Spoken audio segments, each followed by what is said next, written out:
열왕기상 17장 13절에서 24절까지의 말씀 보도록 하겠습니다. 엘리야가 그에게 이르되 두려워하지 말고 가서 내 말대로 하려니와 먼저 그것으로 나를 위하여 작은 떡 한 개를 만들어 내게로 가져오고 그 후에 너와 내 아들을 위하여 만들라. 이스라엘의 하나님 여호와의 말씀이 나 여호와가 비를 지면에 내리는 날까지 그 통의 가루가 떨어지지 아니하고 그 병의 기름이 없어지지 아니하리라 하셨느니라. 그가 가서 엘리야의 말대로 하였더니 그와 엘리야와 그의 식구가 여러 날 먹었으나 여호와께서 엘리야를 통하여 하신 말씀같이 통의 가루가 떨어지지 아니하고 병의 기름이 없어지지 아니하니라. 이 일 후에 그 집 주인 되는 여인의 아들이 병들어 증세가 심히 위중하다가 숨이 끊어진지라. 여인이 엘리야에게 이르되 하나님의 사람이여 당신이 나와 더불어 무슨 상관이 있기로 내 죄를 생각나게 하고 또 내 아들을 죽게 하려고 내게 오셨나이까. 엘리야가 그에게 그의 아들을 달라 하여 그를 그 여인의 품에서 받아 안고 자기가 거처하는 다락에 올라가서 자기 침상에 누이고 여호와께 부르짖어 이르되 내 하나님 여호와여 주께서 또 내가 우고하는 집 과부에게 재앙을 내리사 그 아들이 죽게 하셨나이까 하고 그 아이 위에 몸을 3번 펴서 엎드리고 여호와께 부르짖어 이르되 내 하나님 여호와여 원하건대 이 아이의 혼으로 그의 몸에 돌아오게 하옵소서 하니 같이 있습니다. 여호와께서 엘리야의 소리를 들으심으로 그 아이의 혼이 몸으로 돌아오고 살아난지라. 엘리야가 그 아이를 안고 다락에서 방으로 내려가서 그의 어머니에게 주며 이르되 보라 내 아들이 살아났느니라. 여인이 엘리야에게 이르되 내가 이제야 당신은 하나님의 사람이시요 당신의 입에 있는 여호와의 말씀이 진실한 줄 아노라 하니라. 아멘. 세상이 감당 못한 믿음의 소유자들 가운데 선지자들 두 번째 엘리야 두 번째 시간입니다. 지금 엘리야 시대에 엘리야가 등장함으로 말미암아 그 땅에 가뭄이 찾아왔어요.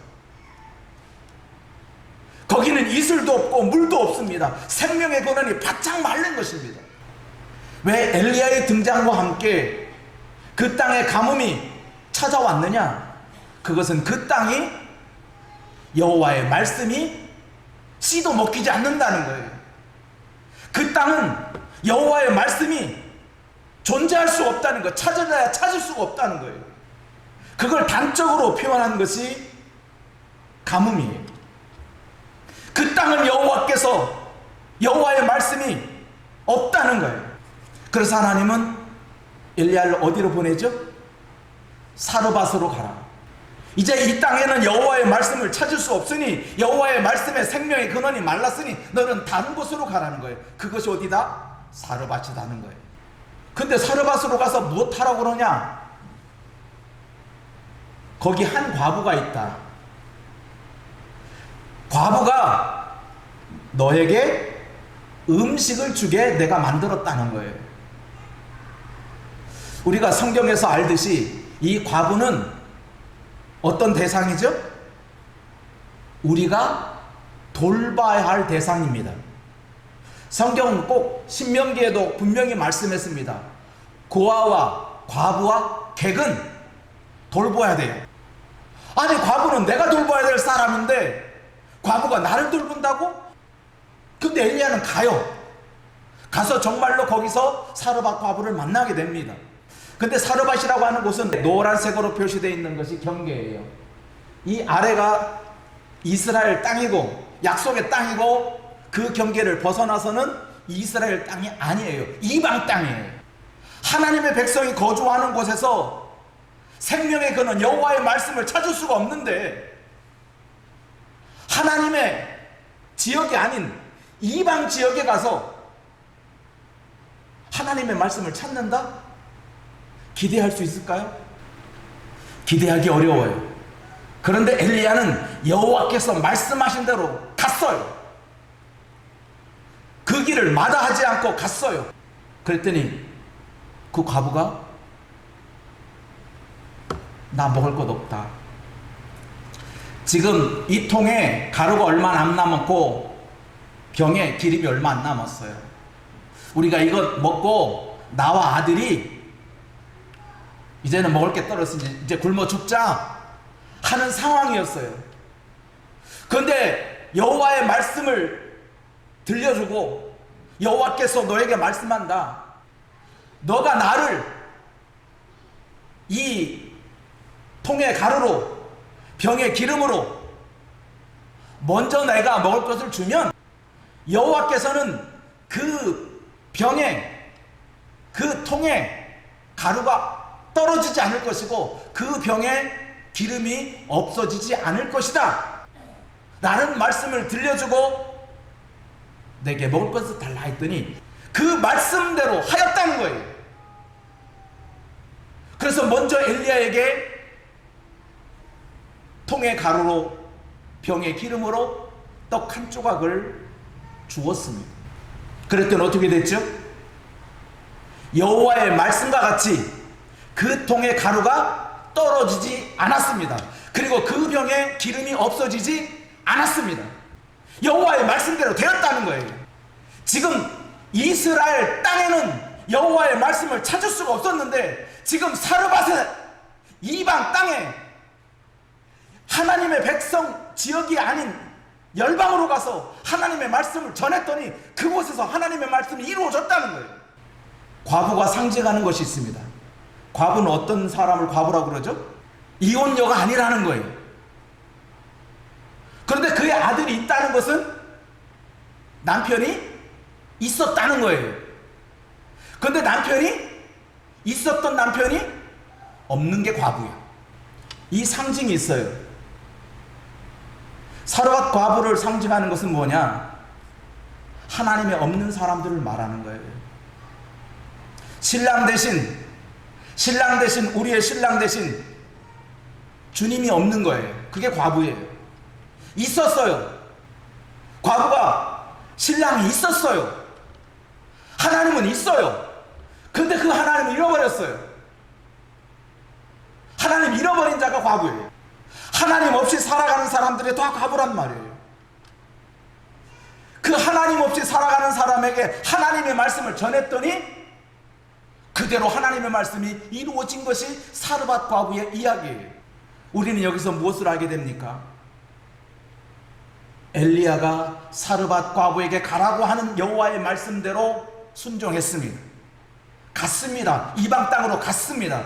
그런데 그 과부도 어떻게 했어요? 엘리야가 여호와의 말씀대로 전했더니 여호와의 말씀대로 이 과부도 순종했어요. 우리가 떠오르는 단어가 있죠? 순종이 제사보다 좋다. 듣는 것이 순양의 기름보다 좋은 것이다. 그러니 엘리야도 좋은 것을 택한 것이고 과부도 좋은 것을 택했어요. 그게 순종이라고 하는 거예요. 순종은 하나님의 말씀 따라 그대로 행하는 것이에요. 듣고 마는 것이 순종이 아니라 듣고 그대로 행하는 것이 순종이란 말이에요. 듣는 것이 순종이 아니에요. 듣는 것이 행하는 것이 순종이지. 그런데 여기서 여러분 생각해 보세요. 과부가 엘리야를 돌본 겁니까? 엘리야가 과부를 돌본 겁니까? 과부는 엘리야를 만나지 않았더라면 그 기름 떡반죽 해먹고 뭐예요? 아들하고 함께 죽을 생각했어요. 죽을 생각밖에 하지 않았던 사람이에요. 그런데 그가 엘리야를 만나서 엘리야의 말씀대로 했더니 어떻게 죽었어요? 안 죽었어요? 통에 가루가 마르지 않았다니까요. 기름병에 기름이 없어지지 않았다니까요. 그건 뭐예요? 살았다는 거예요. 죽은 것이 아니라 살았다는 거예요. 죽을 사람을 살려준 것이 엘리야예요. 그러니까 결과적으로 보면 사르밧 과부가 엘리야를 돌본 게 아니라 결과적으로는 엘리야 때문에 과부와 그 아들이 사는 거예요. 우리가 종종 이런 것을 경험합니다. 내가 하나님의 종들을, 하나님의 사람들을 잘 섬겼더니 어떻게 해요? 하나님은 내게 더 큰 은혜를 주시더라는 거예요. 그러면 내가 저 사람을 돌본 것은 맞아요. 근데 내가 하나님의 큰 은혜를 받은 것은 저 사람이 내게 준 것이 아니에요. 하나님이 내게 준 것이지. 그래서 순종이 제사보다 나은 거예요. 여러분들이 하나님의 말씀대로 살면 그만큼 좋은 거예요. 좋은 것을 택하는 거예요. 그러니까 하나님의 말씀을 택하는 이유가 좋기 때문에 그런 거예요. 내게는 조금 힘든 일이죠. 과부에게 힘든 일이죠. 그죠? 아니, 낯설은 사람, 보지도 못한 사람을 위해서 여러분 마지막 남은 가루와 기름을 가지고 그 사람을 위해서 뭔가 요리한다? 결코 쉬운 일이 아니에요. 순종은 결코 쉬운 일이 아니에요. 여러분도 마찬가지예요. 순종을 해야 된다라고 해서 순종해야지, 그게 쉬운 것이라면 얼마나 좋겠어요. 순종은 제사를 드리는 것보다 더욱 어려운 일이에요. 그런데 그 어려운 일을 하기 때문에 제사보다 낫다고 하는 거예요. 말로는 쉽지요. 순종하겠습니다. 순종하겠습니다. 나 하나님의 말씀대로 순종합니다. 그 말로는 순종하기가 쉬운 일이에요. 그러나 그 순종이 말로 끝나지 않고 행함으로 그것이 이루는 것은 정말 힘든 일이에요. 원수는 사랑합니다. 나 원수 사랑할 수 있어요. 말로야, 말로의 억만번을 사랑하지요. 우리가 서로 사랑하는 거 결코 쉬운 일이 아니에요. 그런데 하나님은 그 서로 사랑이 얼마나 소중하다는 것을 알기 때문에 우리는 사랑하는 거예요. 왜? 그게 소중하니까. 그게 좋은 것이니까. 그 좋은 것을 택해서 엘리야도 살고 과부도 살고 과부의 아들도 살아가게 되는 거예요. 그런데 문제가 발생했죠. 아들이 죽어버렸어요. 과부에게 아들은 더군다나 신랑이 없이 키운 아들이니 얼마나 소중하겠어요. 근데 그 아들이 죽었어요. 죽을 때도 그냥 죽은 게 아니에요. 병들어서 증세가 심히 위중하다가 죽었어요. 그러니 그 어머니의 마음은 아들이 겪고 있는 그 고통과 그 아픔을 옆에서 지켜보는 어머니의 마음은 뭘로 표현할 수가 없을 거예요. 그런 고통을 이 과부가 겪었어요. 그 고통 겪고 살았으면 좋으련만 온갖 고통을 다 겪고 아들이 죽어버렸어요. 그랬더니 이 여인이 무슨 생각을 했냐? 내 아들이 죽은 것, 이렇게 고통 가운데 병들어 죽게 된 이유가 있다. 죄 때문이다. 그래서 이 과부가 아들이 살았을 때는 느끼지 못했던 죄가 생각난 거예요. 그래서 엘리야에게 말하는 거예요. 당신이 왜 나한테 와가지고 이 고통, 이 죽음의 고통을 느끼게 하느냐? 왜 죄를 생각나게 하고 내 아들을 죽게 하려고 여기에 왔느냐? 이미 엘리야를 만나기 전부터 이 과부와 아들은 이미 죽음을 각오한 사람이에요. 그런데 엘리야가 와서 그에게 먹을 것, 통에 가루가 없어지지, 떨어지지 아니하고 기름병에 기름이 없어지지 아니하는 이 놀라운 생명의 연장의 도구를 느꼈어요. 이미 죽을 수밖에 없었던 사람을 살려놓은 거예요. 그러면 어제 죽을 것인데 우리는 어쩔 수 없이 어제 죽으려고 했는데 당신이 와서 나를 이렇게 오랜 동안 살게 했으니까 지금 죽어도 여한이 없습니다. 이렇게 나가는 게 맞는 것 같은데 사람이란 어찌 그렇습니까? 한 번 살면 영원히 살고 싶지. 죽고 싶은 사람은 세상에 아무도 없어요. 근데 성경은 분명히 말했어요. 욕심이 잉태한 즉 죄를 낳고 죄가 장성한 즉 사망을 낳는다라고 했어요. 죄가 장성한다는 거예요. 죄는 커진다는 거예요. 이것을 쉽게 이해할 수 있는 방법이 거짓은 거짓을 낳는다는 거예요. 그쵸? 거짓말을 속이기 위해서 또 다른 거짓말을 만들어내잖아요. 우리는 그런 일 많이 했잖아요, 과거에. 지금은 안 하지만 지금은 그렇지 않지만 우리는 거짓을 포장하기 위해서 또 다른 거짓을 만들어내잖아요. 그게 죄가 장성한다는 거예요. 여러분 이것을 깨달아야 돼요. 죄는 점점점 커지는 거지 죄가 점점점 줄어들지는 않아요. 그러니까 장성하기 전에 뭐예요? 죄를 인정하라는 거예요. 죄를 인정하면 더 이상 거짓말 할 필요가 없잖아요. 내가 잘못했어. 그거면 끝나잖아요. 근데 그 잘못했어라는 말을 못하는 거예요. 그러니까 그 잘못했어라는 말을 대신에 또 다른 나는 정당해, 나는 온전해, 나는 절대로 잘못한 거 아니야, 나는 거짓말한 게 아니야 하면서 또 다른 거짓말을 하는 거예요. 그게 죄가 장성하는 거예요. 죄는 장성하게 있는 거지. 그러니까 장성하게 죄는 뭐예요? 순을 딱 잘라야 돼요. 순을 딱 잘라야 돼요. 따라해봅시다. 나는 죄인입니다. 나는 따라하세요. 나는 거짓말장입니다. 그렇게 인정해 버리세요. 그렇게 인정해 버리면 얼마나 쉬운데 왜 그걸 인정하지 못하냐 이거예요. 그러니까 우리는 죄인으로 살 수밖에 없고 죄인으로 살아야만 해요. 왜? 그래야만 죄가 장성하지 않아요. 나는 의인입니다. 나는 잘못한 게 없습니다. 나는 떳떳합니다. 그 순간부터 죄는 장성하게 돼 있어요. 그러면 나중에 어떻게? 사망이 찾아와요.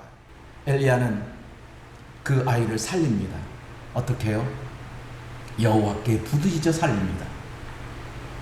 여호와께 부르짖습니다. 여호와께 부르짖고 또 부르짖습니다. 오늘 본문에도 2번이나 여호와께 부르짖어 여호와께 부르짖어라고 외치고 있습니다. 내 기도를 들으시는 것은 여호와 하나님입니다. 하나님이 내 기도를 들어주시는 것이지 어떤 누구도 내 기도를 들어줄 응답할 자는 없습니다. 여호와께 부르짖어야 돼. 하나님, 내가 원하는 것이 있습니다. 내가 원하는 것은 이 아이야. 그 혼이, 떠났던 혼이 돌아오는 것입니다. 숨이 그친 아이를 여호와께 부르짖어 그 혼이 돌아오게 해서 숨을 쉬게 했어요. 하나님께서 아담과 하와를 흙으로 지으시고, 아담을 흙으로 지으시고 그 코에 뭘 집어넣었죠? 생기를 불어넣은 거예요. 그랬더니 뭐예요? 사람이 생명이 되었다고 그랬어요. 혼이 돌아온 거예요. 하나님이 그 사람에게 생기를 불어넣어서 사람이 생명이 된 것처럼 이 아이에게 혼이 부어지니 그 아이가 다시 살아난 거예요. 그랬더니 이 여인이 이제야 당신은 하나님의 사람이요, 이제야 알았다는 거예요. 당신이 하나님의 사람이라고 하는 거예요. 이제야 알았다는 말은 과거에는 몰랐다는 말이 아니에요. 알았어요. 알기를 알았는데 확실히 모른 거예요. 여호와 하나님이 살아계시다는 건 알고 있어요. 근데 확실히는 몰라요. 그게 오늘날 모든 열방 사람들이 느끼는 거예요. 하나님은 계시는 것 같아. 하나님은 있는 것 같아. 어렴풋하게 알아요. 그런데 그 하나님이 진실하게 살아있다는 것을 깨닫는 그 순간은 이제야 진실로 하나님의 살아계심을, 하나님의 말씀이 진실하다는 것을 알게 된 것은 엘리야를 통해서예요. 우리가 예수를 증거하는 것이, 땅끝까지 예수를 증거하는 사람이 우리에게 필요한데 왜 필요하냐? 하나님이 이 땅에 하나님 없이 살아가는 온 땅에 있는 하나님의 백성들이 있어요. 하나님 잃어버린 자들, 하나님 없이 살아가는 과부들이 세상에 많고 많아요. 그 과부들을 누가 구원해내냐? 엘리야가 구원해냈던 것처럼 신랑이 있는 예수의 생명을 소유한 사람이 그들에게 가는 거예요. 그러면 그 과부가 생명의 말씀을 듣고 이제야 알게 됐다는 거예요. 이제야 내가 가지 아니하면 알 수가 없어요. 진실한 줄 몰라요. 그래서 우리는 어떻게 해요? 땅끝까지 가라는 거예요. 하나님 우리에게 예수를 모르는 사람, 예수를 알지 못하는 사람에게 가라는 거예요. 너는 가서 뭐예요? 생명은 먹는 것과 마시는 것과 입는 것에 있는 것이 아니야. 너 잘 먹지? 너 잘 마시지? 너 잘 입지? 그런다고 네가 사는 거 아니야. 네가 사는 것 먹고 마시고 입는 것에 있는 게 아니라 예수를 영접하는 거야. 왜? 예수에게 생명이 있기 때문에요. 예수 안에 생명이 있기 때문에 예수 안에 생명이 있는 그 생명을 갖지 못하는 모든 사람은 죽은 자예요. 살았으나 죽은 자란 말이에요. 그 죽은 자를 가서 너는 가서 외치라는 거예요. 예수 안에 생명이 있다고. 여호와께서 말씀하신 것처럼 너는 가서 사르밧으로 가서 여호와의 말씀을 증거하라 했더니 그 말씀대로 했더니 그가 살아난 거예요. 죽은 자도 살아난 거예요. 그래서 이 여인이 이제야 알게 된 거예요. 이 여인이 생명을 얻게 된 이유는 엘리야의 말씀 따라 그대로 순종한 결과예요. 엘리야가 떡을 요구했을 때, 물을 요구했을 때, 숨이 끊어진 아들을 달라고 했을 때, 이 여인은 엘리야의 말대로 엘리야에게 물을 주었고 떡을 주었고 숨이 끊어진 아들을 주었어요. 그랬더니 그 아이가, 숨이 끊어진 아이가 다시 살아났고 비로소 이 여인이 외치는 말이 이제야 여호와께서 진실하다는 것을 알았다는 거예요. 믿었다는 거예요. 이제야 믿게 됐다는 거예요. 이제야. 그래서 이 여인이 비로소 생명을 얻게 됩니다. 생명은 사람이 떡으로만 사는 것이 아니기 때문에, 사람이 먹고 마시고 입는다고 해서 살아가는 것이 아니기 때문에 우리가 온 땅에 예수를 모르는 모든 과부에게 우리는 예수를 알려줄 책임과 의무가 있습니다. 오늘도 여러분 희망을 가지시기 바랍니다. 왜냐하면 하나님은 살아계십니다. 저 사람은 안 믿을 사람, 저 사람은 예수 모르는 사람 외면하지 마세요. 우리가 진짜로 예수를 외칠 사람은 예수를 모르는 사람이에요. 예수를 아는 사람에게 예수를 증거하기는 어려운 일이에요. 왜? 나 이미 알고 있다는 거예요. 그래, 예수 없는 과부들에게 가자. 가서 예수의 생명을 전하면 그도 살고 나도 사는, 그도 살고 나도 사는. 그래서 예수를 증거하는 사람에게는 생명의 소중함이 있고 생명의 기운이 있어요. 그래서 전도하는 사람은 항상 생명력이 넘쳐, 생명을 전하는 사람에게는 생명력이 넘친다고요. 하지만 생명을 전하지 않은 사람에게는 생명력이 없어요. 점점점 시들어가요. 우리는 이 예수의 생명을 가진 사람은 점점점 생명력을 키우기 위해서라도 여러분 예수를 증거하시기 바랍니다. 예수를 증거하면 나도 살고 저 사람도 사는 거예요. 그래서 우리가 오늘 이렇게 결론 내려봅니다. 시작. 사람의 생명은 먹고 마시는 데 있지 않고 예수 안에 있다. 결심만 해서 안 돼요. 듣고 있는 게 아니에요. 이제 실천해야 돼요. 순종해야 돼요. 과부에게 가서 뭐하라? 예수 전하라. 예수 모르는 사람에게 여러분 예수를 증거해서 저 사람도 살고 나도 사는 기적을 일으키시기 바랍니다. 기도하겠습니다.